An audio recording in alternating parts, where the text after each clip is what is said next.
Good morning, fourth grade, and welcome back to our last week of holes. Today we're going to find out if Stanley and Zero do try to get onto the camp.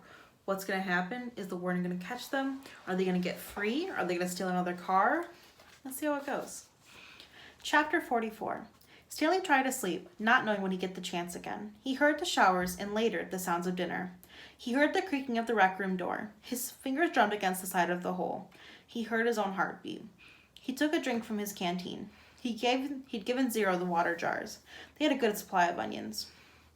He just wasn't sure how long he remained in the hole, maybe 5 hours. He was surprised when he heard Zero whispering for him to wake up. He didn't think he'd fallen asleep. And if he had, he thought it must have been for the last 5 minutes, although when he opened his eyes, he was surprised how dark it was. There was only one light on the lamp, the office. The sky was cloudy, so there was very little starlight. Stanley could see a sliver of a moon which appeared and disappeared among the clouds.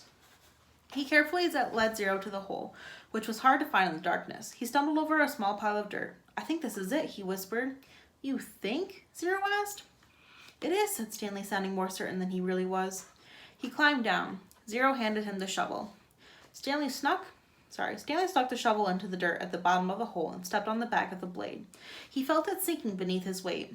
He scooped out some dirt and tossed it off to the side. Then he brought the shovel back down. Zero watched for a while. "I'm going to refill the water jars," he said. Stanley took a deep breath and exhaled. "Be careful," he said, then continued digging. It was so dark he couldn't even see the end of his shovel. For all he knew, he could be digging up gold and diamonds instead of dirt. He brought his shovel close to his face to try and see if anything was there before dumping it out in the hole. As he made the hole deeper, it became harder to lift the dirt up and out. It was 5 feet deep before it even started. He decided to use his efforts to make it wider instead. This made more sense, he told himself. If Kate Barlow had buried a treasure chest, she probably wouldn't have been able to dig much deeper. So why should he? Of course, Kate Barlow probably had a whole gang of thieves helping her. "You want some breakfast?" Stanley jumped at the sound of Zero's voice. He hadn't heard him approach. Zero handed down a box of cereal. Stanley carefully poured some cereal into his mouth. He didn't want to put his dirty hands inside the box. He nearly gagged on the ultra-sweet taste. They were sugar-frosted flakes, and after eating nothing but onions for more than a week, he had trouble adjusting to the flavor. He washed them down with a swig of water. Zero took over the digging. Stanley sifted his fingers through the fresh piles of dirt in case he'd missed anything.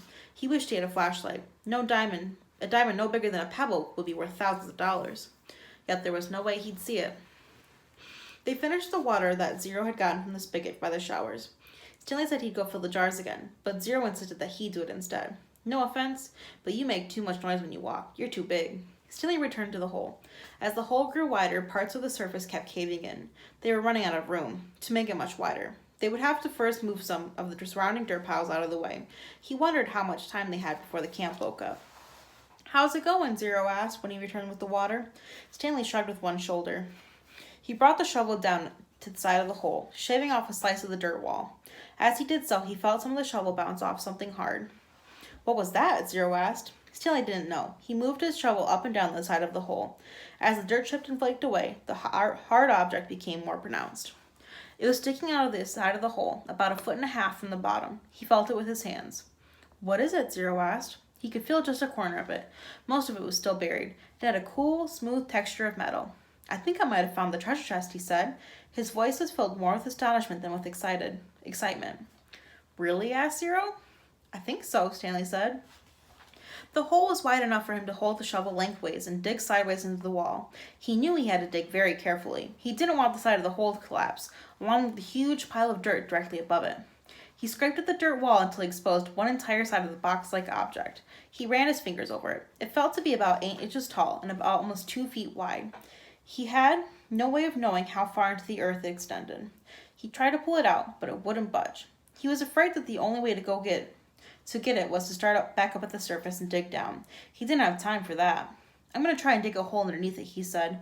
"Then maybe I can pull it down and slip it out." "Go for it," said Zero. Stanley jammed the shovel into the bottom edge of his hole and carefully began to dig a tunnel underneath the metal object. He hoped it didn't cave in. Occasionally he'd stop, stoop down, and try to fill the far end of the box. But even when the tunnel was as long as his arm, he still couldn't feel the other side. Once again, he tried pulling it out, but it was firmly in the ground. If he pulled too hard, he'd feel he caused a cave-in. He knew that when it was ready to pull out, he would have to do it quickly before the ground above it collapsed.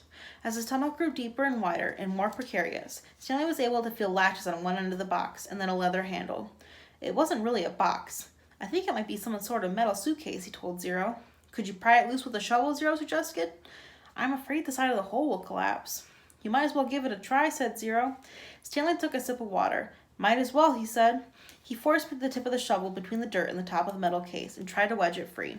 He wished he could see what he was doing. He worked at the end of the shovel back and forth and up and down until he felt the suitcase fall free. Then he felt the dirt pile coming down on top of it. But it wasn't a huge cave-in. As he knelt down in the hole, he could tell that only a small portion of the earth had collapsed. He dug it with his hands until he found the leather handle. Then he pulled the suitcase up and out of the dirt. I got it, he exclaimed. It was heavy, but he handed it up to Zero. You did it, said Zero, taking it from him. We did it, said Stanley. He gathered his remaining strength and tried pulling himself up out of the hole. Suddenly, a bright light was shining in his face. Thank you, said the warden. You boys have been a big help. Chapter 45. The beam of the flashlight was directed away from Stanley's eyes and onto Zero, who was sitting on his knees. The suitcase was on his lap. Mr. Pendanski was holding the flashlight. Mr. Sir stood next to him with his gun drawn and pointed in the same direction. Mr. Sir was barefoot and bare-chested, wearing only his pajama bottoms. The warden moved toward Zero. She was also in her bedclothes, wearing an extra-long t-shirts. Unlike Mr. Sir, however, she had on her boots. Mr. Pendanski was the only one fully dressed. Perhaps he'd been on guard duty. Off in the distance, Stanley could see two more flashlights bobbing towards him in the darkness. He felt helpless in the hole. You boys arrived just in the nick of... The warden started to say. She was going to say just in the nick of time. She stopped talking and stopped walking. Then she slowly backed away.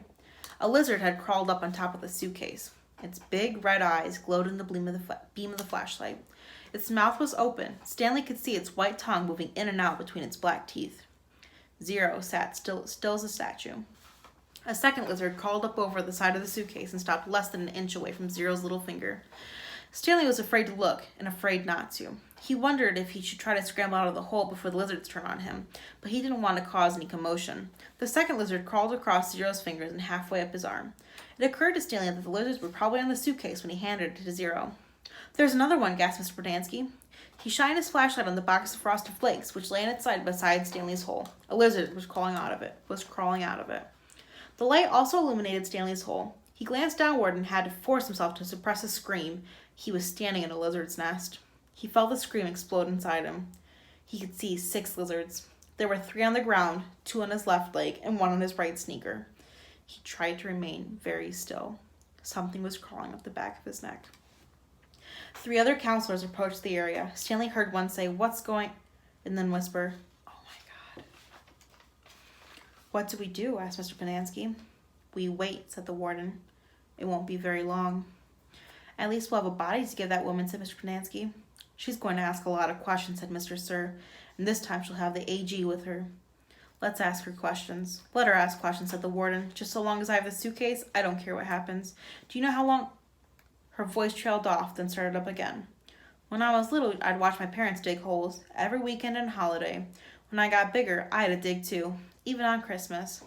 Stanley felt tiny claws dig into the side of his face as the lizard pulled itself off his neck and up past his chin. "It won't be long now," the warden said. Stanley could hear his heartbeat. Each beat told him he was still alive, at least for 1 more second. 500 seconds later, his heart was still beating. Mr. Pendanski screamed. The lizard which had been in the cereal box was springing. Oh my goodness. The lizard which had been in the cereal box was springing towards him. Mr. Sir shot it in midair. Stanley felt the blast shatter the air around him. The lizard scurried frantically across his very still body. He did not flinch. A lizard ran across his closed mouth. He glanced at Zero, and Zero's eyes met him. Somehow they were both still alive, at least for 1 more second, 1 more heartbeat. Mr. Sir lit a cigarette. "I thought you quit," said one of the other counselors. "Yeah, well, sometimes sunflower seeds just won't cut it." He took a long drag on his cigarette. "I'm going to have nightmares for the rest of my life." "Maybe we should just shoot them," suggested Mr. Pendanski. "Who?" asked a counselor. "The lizards or the kids?"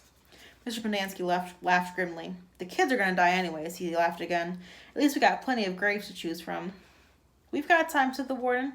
"I've waited this long. I can wait another few." Her voice trailed off. Stanley felt a lizard crawl in and out of his pocket. We're going to keep our story simple, said the warden. That woman's going to ask a lot of questions. The AG will most likely initiate an investigation. So this is what happened. Stanley tried to run away in the night, fell in a hole, and the lizards got him. That's it. We're not even going to give them Zero's body. And as far as anybody knows, Zero doesn't exist. Like Mom said, we've got plenty of graves to choose from. Why would he run away if he knew he was getting released today? Asked Mr. Pendanski. Who knows? He's crazy. That's why we couldn't release him yesterday. He was delirious, and we had to keep watch over him so he wouldn't hurt himself or anybody else. She's not going to like it, said Mr. Pendanski. She's not going to like anything we tell her, said the warden. She stared at Zero in the suitcase. Why aren't you dead yet? She asked. Stanley only half listened to talk of the counselors. He didn't know who that woman was or what AG meant. He didn't even realize they were initials. It sounded like one of those words, AG. His mind was focused on the tiny claws that moved up and down his skin and through his hair. He tried to think about other things. He didn't want to die with the images of the warden, Mr. Sir, and the lizards etched into his brain. Instead, he tried to see his mother's face. His brain took him back to a time when he was very little, all bundled up in a snowsuit. He and his mother were walking hand in hand, mitten in mitten, when they both slipped on some ice and fell and rolled down a snow-covered hillside. They ended up at the bottom of the hill. He remembered he almost cried, but instead he laughed. His mother laughed too. He could feel the same light-headed feeling then, dizzy from rolling down the hill. He felt the sharp coldness of the snow against his ear. He could see flecks of snow on his mother's bright and cheery face. This is where he wanted to be when he died. Hey, caveman, guess what? Said Mr. Sir. You're innocent after all. I thought you'd like to know that. Your lawyer came to get you yesterday. Too bad you weren't here. The words meant nothing to Stanley, who was still in the snow. He and his mother climbed back up the hill and rolled down again, this time on purpose. Later, they had hot chocolate and melted marshmallows. It's getting close to 4:30, said Mr. Pendanski. They'll be waking up. The warden told the counselors to return to the tents. She told them to give the campers breakfast and make sure they didn't talk to anyone. As long as they did, as they were told, they wouldn't have to dig any more holes. If they talked, they would be severely punished. How should we say that they will be punished? One of the counselors asked. Let them use their imagination, said the warden. Stanley watched the counselors return to the tents, leaving only the warden and Mr. Sir behind. He knew the warden didn't care whether the campers dug any more holes or not. He found what he was looking for. She glanced at Zero. A lizard was perched on his shoulder. Zero remained perfectly still except for the right hand, which slowly formed into a fist. Then he raised his thumb, giving Stanley the thumbs up sign. Stanley thought back to what Mr. Sir had said to him earlier, and the bits of conversation he'd overheard. He tried to make sense out of it. Mr. Sir had said something about a lawyer, but Stanley knew his parents couldn't afford a lawyer. His legs were sore from remaining rigid for so long. Standing still was only more strenuous than walking. He slowly allowed himself to lean against the side of the hole. The lizards didn't seem to mind. So, we've got Stanley and Zero in this super dangerous situation where they are covered in these deadly lizards. Will they survive? Who is this person that's coming from them? Let's find out tomorrow on our very last day of holes. See you guys then.